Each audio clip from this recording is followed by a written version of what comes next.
Yeah, thanks for that, Ali. I think the first thing to say about media at large is that it's utterly failed in the task of reporting this genocide accurately, and hence it's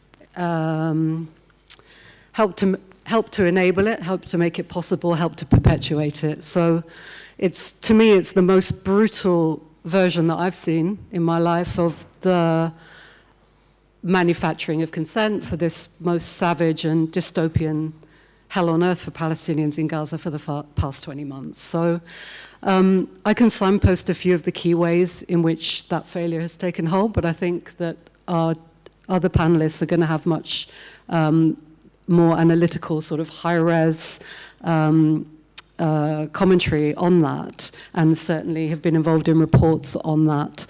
So I'll leave the detail there. But I just want to give a couple of examples. So I have been a broadcast media commentator over the last 20 months. And the first thing to say is that,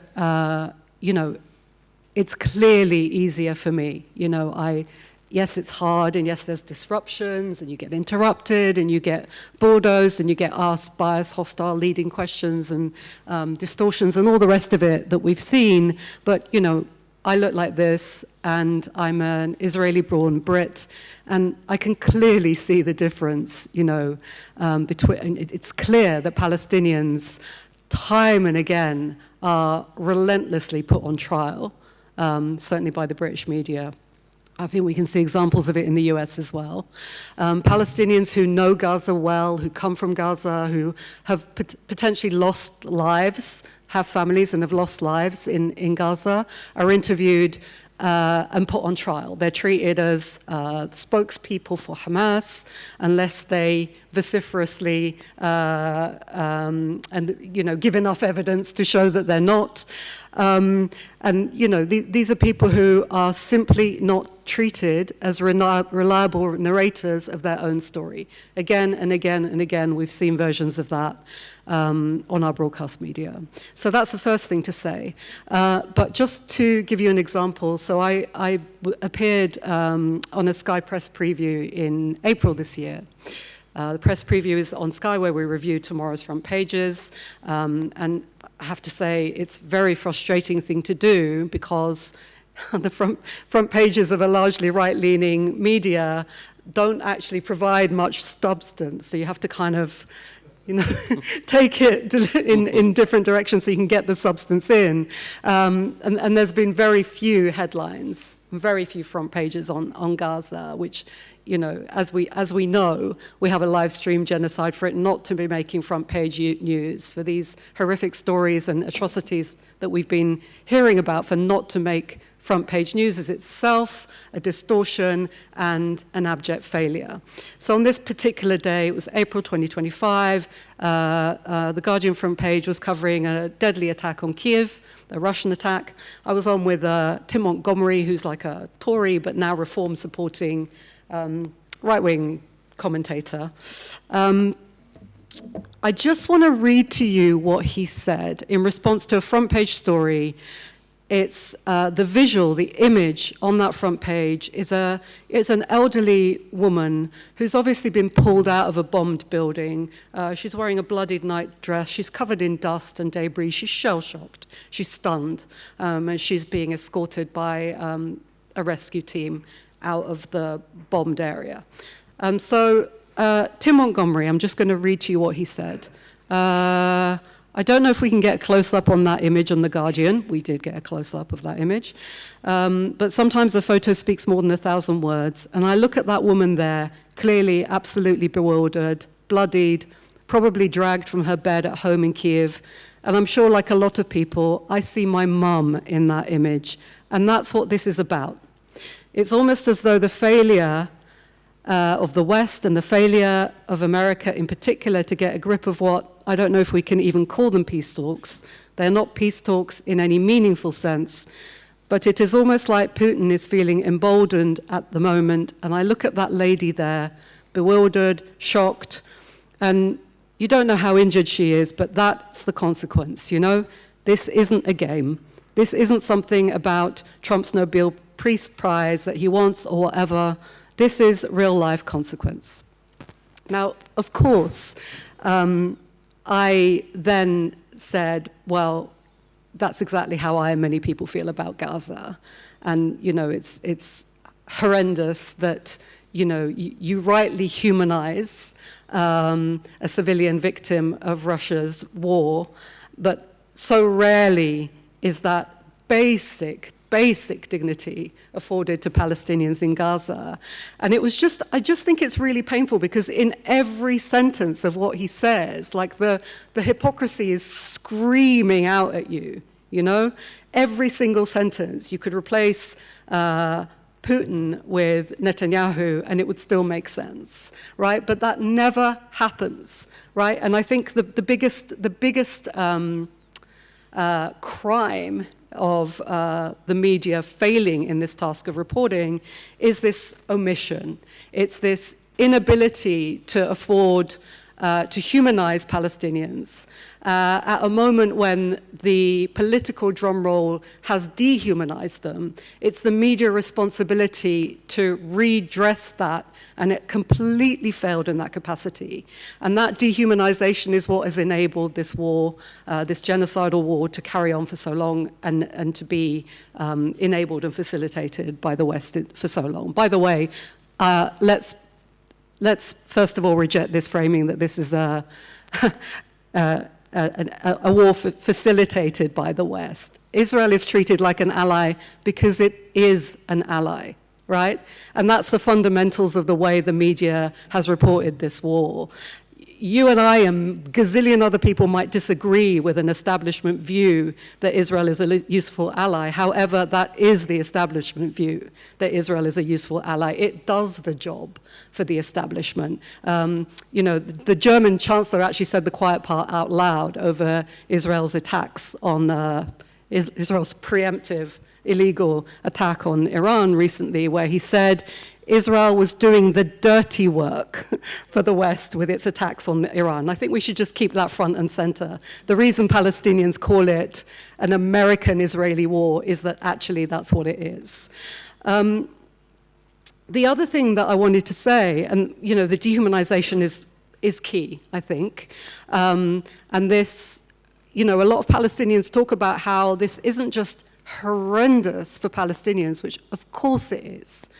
You know, they don't just talk about the imperative of stopping a genocidal war, but they talk about the collapse of our shared humanity in itself, the collapse of a legal system that Martin talked about and others have talked about, the collapse of our capacity to have any kind of tenet of universalism, because now we're in a situation, you can see it with Ukraine, and you can see it with the way that the media talks about Israeli victims versus Palestinian victims. And I know, well, I'm guessing that Hanif might talk about the statistics. Not Hanif, sorry. Faisal might talk about the statistics on that, the disproportionate compassion for Israeli victims, as we see with Ukrainian victims of Russian invasion. The way the divisive nature of that, the way it shatters our universalism, because we are forced to pick a flag for our humanity. We've been forced to do that, and that is horrendous, and that's the sort of collapse of shared humanity itself that a lot of people are talking about. And that's what that dehumanization versus the elevation of different groups of people and different nationalities of people has done. The other thing, do I have a bit more? Yeah, go for it. The other thing I wanted to talk about was the failure in terms of the fact that Israel has closed off journalists, access to media in Gaza for 20 straight months now. First of all, more journalists have been killed in Gaza than in both world wars, the Vietnam War, the wars in Yugoslavia, and the US war in Afghanistan combined, according to a Brown University report that came out in April. I'm not sure if someone here has mentioned it, but it has been mentioned several times that, you know, most journalists cannot even bring themselves to, you know, talk about that the scale of that, the significance of that, and offer solidarity with Palestinian journalists in Gaza.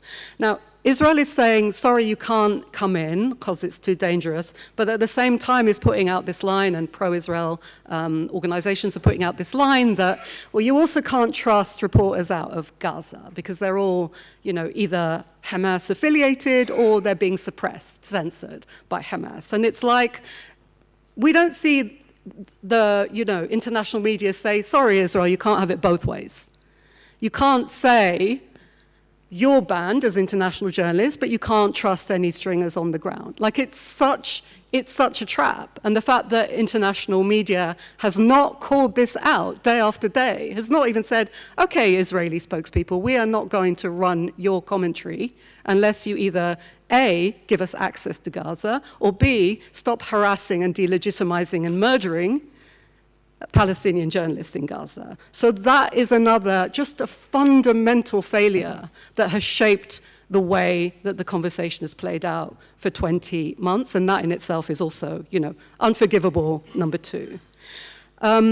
I just wanted to talk about one last thing of just the basics, the way that the obfuscation has happened has just been such a dereliction of the most basic things about journalism. We all know that with journalism, the basic news reporting, who, what, when, where, how, right? And lately, how much, right? Now, I often think about the way that the media has been reporting Gaza. I often think about, well, that's an area that's a region that I happen to know reasonably well. I've reported from Israel-Palestine for years. I've followed it for years. I kind of think, how would I understand this if I knew nothing about this region, which, I can say about many regions in the world that I know very little about. How would I understand it if it was X country, X conflict that I don't know about? And the answer is I wouldn't. I would have no idea what was going on because those basics have been completely absent. The who's doing it, why is it happening, who's been affected, what exactly happened, and what's the context, all of those things have been completely stripped. So I'm guessing that quite a few of you might be following the historian of the modern Middle East, Asal Rad. She's been got this become known as the headline fixer because what she's been doing for the last 20 months and actually long before has been like fixing the headlines that we see in our print media because they are failing to do this most basic task of journalism: who, what, when, where, how. So she runs through a few. I can give you a few examples of some headlines that she's fixed. So. New York Times, December 29, 2023. Deadly airstrike hits area of Gaza that many have fled to. Now, again, assuming I don't know this region, what the hell does that mean? Right? Who did the airstrike? I don't know. It's not in the headline. Could be anyone. Right? She corrects it to deadly Israeli airstrike hits area of Gaza that Israel told Palestinians to move to, which is what happened. Israel forced the displacement of most of the population of Gaza, corralled them into an area it proclaimed was safe, and then proceeded to bomb them and kill them anyway. One of the most egregious of these that she points to is New York Times again. She covers other papers, but New York Times is a big offender. This is November 2024, sorry, this is February 24, with the Flower Massacre that probably a lot of you already know about, where Israel opened fire on thousands of starving Palestinians in Gaza who were trying to get some aid, which of course has been blockaded by Israel. There's piles of aid on the borders, each border of Gaza, but none of it can get through. And so this headline in the New York Times, February 2024, in chaotic Gaza scene, many are killed and wounded as Israelis open fire. And Asal zones in on this in chaotic Gaza scene. Again, what is that? If it's a very sort of Western gaze on Middle East, Africa, chaos, right? Just chaotic people, lawlessness, failed states, chaos. Doesn't actually tell us why it's chaotic. Many are killed and wounded as Israel opens fire. And it's like, well, yeah, they're starving Palestinians who've been desperately queuing for aid, and Israel opened fire on them. That's what happened. That's what the story was. And Asal, again, she draws, like many of us have done, the comparison with Ukraine, where Putin is starving as a weapon of war parts of Ukraine, and Ukrainians in part of Ukraine, and it is stated as such. It is stated as a weapon of war. And again, that obfuscation. And the last thing I want to say, just because Martin was talking about it in such depth and in such important detail, the way that the ICJ's conclusion that there was a plausible risk of genocide and Israel should take immediate steps to prevent that, and which was completely ignored by Israel and, of course, obfuscated by global leaders and media. Again, such a basic failure. In any other context I can imagine, what would you do with an accusation of genocide to your audience, right? You'd say, okay, well, let's have the conversation about what it means. If you're not prepared to allow people to say out loud, it's a genocidal war, which of course we've seen has not been allowed, then at least have the conversation. What does it mean? What are the criteria that need to be met before it is deemed to be a genocide? Has Israel met these criteria or not? Do genocide scholars think there has been a genocide? And if so, why? And if not, why not? And can we have that debate? Just on that basic level of, you don't have to agree with it, but at least explain to people what's happening. None of that happened. And we've seen versions of that again and again and again for the last 20 months. As I say, this has enabled and manufactured consent for this genocidal war. And, I want to say that, there are a lot of people in media who are pushing back, but basically the direction of travel from the higher-ups has been to obfuscate, to deny, to delegitimize certain voices, to dehumanize certain voices, and essentially to enable this to take place for so long.